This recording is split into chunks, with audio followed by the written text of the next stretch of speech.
de divisións e que negocie. A súa estrategia fracasou. Respeten a decisión da maioría, porque se o resultado fora distinto, xa estarían pedindo o seu acatamento.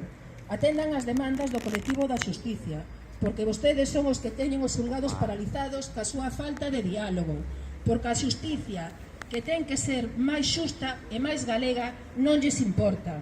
Por iso, negocien e respeten os resultados, porque se vostedes non nos dan os nosos dereitos, seremos os traballadores e as traballadoras os que os conseguiremos.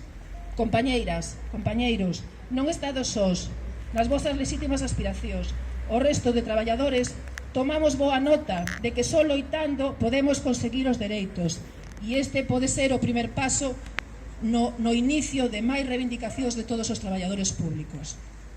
Gracias a todos e adiante a loita dos compañeiros.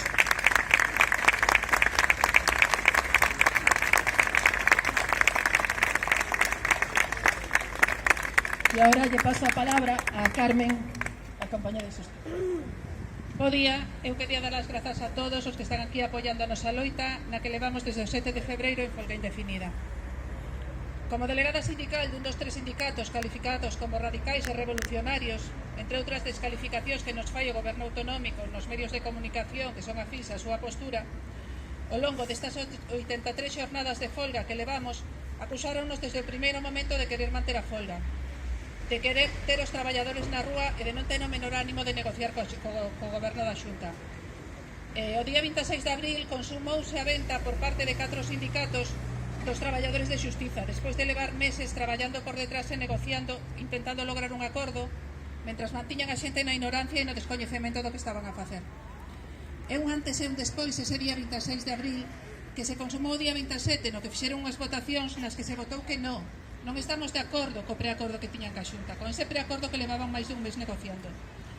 Estamos cansados de sufrir o acoitelamento e de recibir a puntilla por parte deles, por estes integrantes do comité de folga que ocultaban a información, que foron polas cidades dando asambleas e mantendo unha unidade sindical que realmente non era a que tiñan nin a que sentían. O 26 de abril será unha data que lembraremos como un antes e un despois, porque coñecidos a día de hoxe, non todos, pero sí moitos dos feitos acontecidos durante toda esta loita, o noso enemigo non era só a Xunta de Galicia, que era o enemigo que considerábamos desde o primeiro momento. O noso enemigo tamén estaba dentro da casa. Eran 4 sindicatos que nos estaban a vender, estaban a negociar con o noso futuro.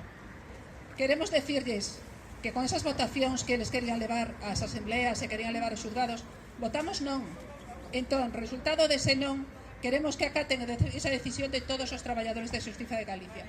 Que a Xunta de Galicia se sente a negociar novamente con nós, que realmente negocien nunha mesa de negociación, que non negocien por detrás e que se acabe xa dunha vez este conflito da xustiza, que leva case 3 meses. É un servizo público, queremos atender a xente, queremos estar no noso traballo.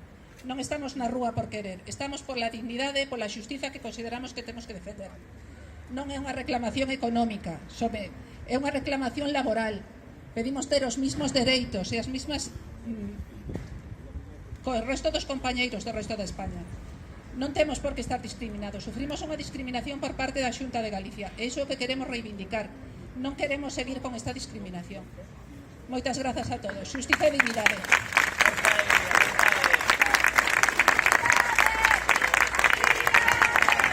Dignidade, dignidade, dignidade, dignidade.